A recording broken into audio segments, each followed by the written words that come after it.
नमस्कार मित्रों, मेरे भारत के प्यारे नागरिकों, मेरे देश के जवानों और मेरे देश के हर एक आम नागरिक को एक किसान पुत्र होने के नाते आपको नमस्कार करता हूं।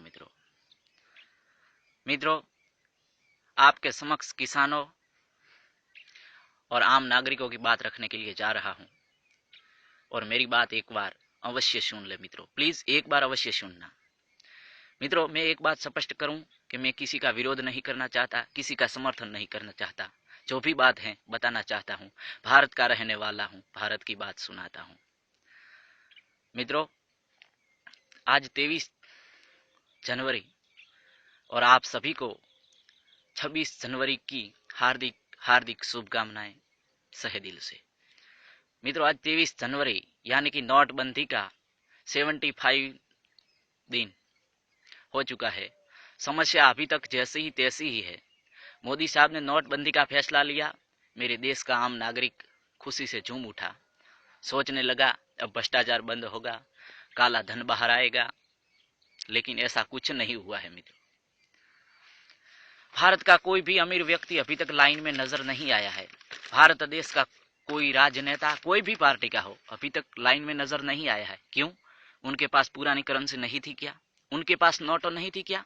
जो अभी तक नामी व्यक्ति, कभी भी भारत के किसी भी कोने में कोई नामी व्यक्ति नजर नहीं आया है। मित्रों, क्यों? और इस भ्रष्टाचारी और सरकार की लड़ाई में मेरे देश का आम नागरिक मर रहा है, उनकी खून पसीने की कमाई के पैसों के लिए तरस रहा है। मित्रों, लेकिन उनकी सुनने वाला कोई नहीं है अभी तक। विपक्ष कहता है कि भारत की प्रजा हैरान परेशान हो रही है, इसलिए हम नोटबंदी के निर्णय के खिलाफ हैं, इसीलिए संसद नहीं चलने देते, रोड पर धांधल धमाल करते हैं। अरे भाई, आपको प्रजा की इतनी ही फिक्र है तो शांति से रामलीला मैदान में अनशन करो ना, पता चल जाएगा। हर एक पार्टी के नेताओं ने भारत की प्रजा को बेवकूफ समझा है। उनको चिंता है उनकी गादी की, उनकी कुर्सी की, उनके वोट बैंक की। प्रजा की भलाई के बारे में वो कभी नहीं सोचते हैं। मित्रों, भारत का हर एक नेता लोग भारत की समग्र प्रजा को बेवकूफ समझते हैं, तो हर एक भारत की प्रजा को उनको सबक सिखाना चाहिए। मित्रों, कोई भी नेता हो, कोई भी पार्टी का हो, प्रजा का भला नहीं चाहता। विपक्ष के लोग कहते हैं कि देश में 60% गरीबी है, 40% लोग अनपढ़ हैं, इसलिए कैशलेस नहीं हो सकता। अरे भाई, आप 50 साल कहां थे कि अभी तक 60% देश में गरीबी है? आप 50 साल आपने क्या किया कि अभी तक देश में 40% अनपढ़ हैं? लेकिन उनका जवाब उनके पास नहीं है, सिर्फ विरोध करना है, प्रजा को बेवकूफ बनाना है। मोदी साहब कहते हैं कैशलेस हो जाओ, इंटरनेट बैंकिंग करो। अरे मोदी साहब, यहां 2G की स्पीड नहीं मिलती, आप 5G की बात कर रहे हैं। पहले हमारी सिस्टम को ठीक कर दो, देश अपने आप आगे बढ़ जाएगा। आए दिन हैकिंग के मामले सामने आ रहे हैं, उसे रोकने के लिए आपके पास ठोस कदम है क्या? कोई योजना है आपके पास हैकिंग रोकने के लिए? मान लो कि एक गरीब इंटरनेट बैंकिंग से जुड़ेगा और उनकी एकलौती बेटी की शादी का खर्चा के लिए उनके खाते में 50,000 की रकम जमा होगी और कोई हैकर के द्वारा पलक झपकते ही उन 50,000 रुपयों को खाते में से गायब कर देगा, तब वो गरीब के ऊपर क्या बीतेगी? कहां जाएगा वो गरीब? वो गरीब की कौन सुनेगा? भारत में आधे से ज्यादा हिस्सों में सरकारी ऑफिस में या कचहरी में जाओ, गरीब को हड़दूत किया जाता है, कोई जवाब नहीं मिलता है। और आप कहते हो कैशलेस हो जाओ। किस तरीके से हो जाएगी साहब, वो तो बताइए हमें। आप अभी तक कैश की कमी पूरी नहीं कर पा रहे हैं। मेरा पशुपालक मर रहा है, पशुपालकों को उनके दूध के पगार के पैसे अभी तक नहीं मिल रहे हैं। 4 पगार बैंक में जमा हो चुके हैं, लेकिन पैसा नहीं मिल रहा है। कोई डेयरी भी उनकी में रिस्क नहीं ले रही है। मेरा पशुपालक मर रहा है साहब, कुछ कर लीजिए, नहींतर आगे आने वाले दिनों में उनकी समझ आपको आ जाएंगी। सबसे खराब हालत मेरे किसानों की है। भारत का अन्नदाता है, हम हर रोज सूत्र तो बोलते हैं जय जवान जय किसान, लेकिन आजादी के इतने दिनों के बाद भी न तो मेरा जवान आजाद हुआ, न तो मेरा किसान आजाद हुआ है।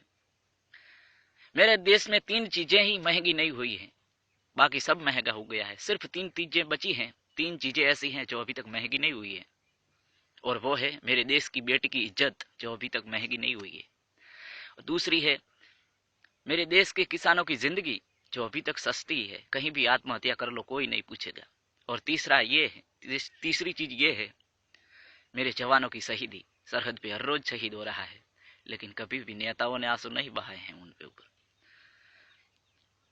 मेरे देश का किसान रात दिन मेहनत करता है, फसल का उत्पादन करता है और मंडी में लेकर जाता है तो उनका भाव दूसरे लोग नक्की करते हैं। अरे भाई, उनको अधिकार किसने दिया? यह है मेरे देश की आजादी? क्या आप समझते हैं? हर एक कर्मचारी के लिए 5वां पगार पंच, 6ठा पगार पंच। किसानों के लिए आपने क्या किया? जवानों के लिए आपने क्या किया? मेरा किसान आत्महत्या कर रहा है, जवान शहीद हो रहा है, किसान मर रहा है, जवान बली जली रोटी खा रहा है, आपने क्या किया?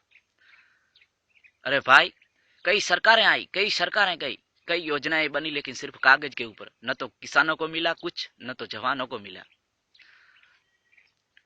मोदी साहब,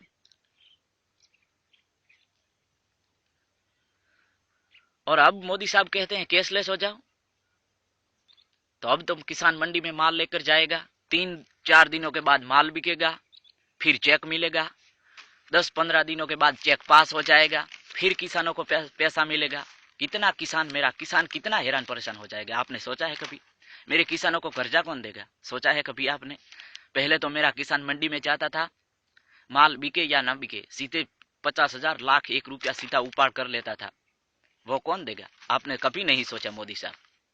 और मेरा देश किस तरीके से चल रहा है वो मैं आपको बताता हूँ कि मेरे दिल्ली में बैठे पीएम और राष्ट्रपति यही सोचते हैं कि हर एक राज्य में मुख्यमंत्री है, वो अच्छी तरीके से कामकाज संभालता होगा। हर एक मुख्यमंत्री को ये है कि हर एक तालुका में धारासभ्य है, वो काम अच्छी तरीके से संभालता होगा। और हर एक धारासभ्य को ये है कि हर एक गांव में सरपंच है, वो अच्छी तरीके से काम संभालता होगा। और हर एक सरपंच को ये है कि हर घर में एक बड़ा नागरिक है, वो अच्छी तरीके से कामकाज संभालता होगा। इस तरीके से चल रहा है मेरा देश। फिर लोग कहते हैं देश को आगे बढ़ाना है। अरे भाई, हमारे सिस्टम ठीक कर दो, देश अपने आप आगे बढ़ जाएगा। इसीलिए कहना पड़ता है कि न तो मेरे देश का हिंदू खराब है, न मेरे देश का मुसलमान खराब है। न तो मेरे देश का हिंदू खराब है, न मेरे देश का मुसलमान खराब है। कुछ लोगों के कारण मेरा देश बदनाम हो रहा है, कुछ लोगों के कारण मेरा देश बदनाम हो रहा है। मित्रों, इस बात से किसी भी व्यक्ति को किसी भी भावना से खिलवाड़ करना मेरी कोई इच्छा नहीं थी। फिर भी आपको लगे कि कहीं भी मुझसे गलती हो गई है तो प्लीज माफ कर देना मित्रों। मैं आपसे सहे दिल से माफी मांगता हूं, एक छोटा समझकर माफ कर देना प्लीज मित्रों। और हाँ, मेरी बात अच्छी लगे तो जरूर और ज्यादा से ज्यादा शेयर करना। आप भी सुनना, आपके अड़ोस पड़ोस वालों को भी सुनाना, हर एक नागरिक तक मेरी बात पहुंच जाए। इतना कष्ट लेना। आपके पास जितने भी व्हाट्सएप ग्रुप है, इतने इसमें सभी में इस लिंक को शेयर कर देना, ताकि ज्यादा से ज्यादा इस वीडियो को लोग देख सकें। कहीं अच्छे नागरिक के हाथ में ये वीडियो आ जाए, अच्छा फैसला लिया जाए तो मेरा देश का नक्शा भी बदल सके। इसलिए, और बातें तो ज्यादा हो रही, वीडियो बड़ा होता जा रहा है, इसलिए मेरे आपको पहचान बता दूं तो भारत माँ का बेटा हूँ, गुजरात का रहने वाला हूँ। भारत माँ का बेटा हूँ, गुजरात का रहने वाला हूँ। बनासकांठा मेरा जिला है, तालुका मेरा थराद है। बनासकांठा मेरा जिला है, तालुका मेरा थराद है। गांव मेरा नानोल है। ओझड़ा चौधरी पटेल चेतसी भाई अजा भाई मेरा नाम है। इससे ज्यादा क्या कहूँ। 9574266714 मेरा मोबाइल नंबर है। जय हिंद मित्रों, जय माँ भारती। फिर मिलेंगे कहीं अधिक वीडियो के साथ, तब तक रजा दीजिए। जय माँ भारती, वंदे मातरम, जय हिंद।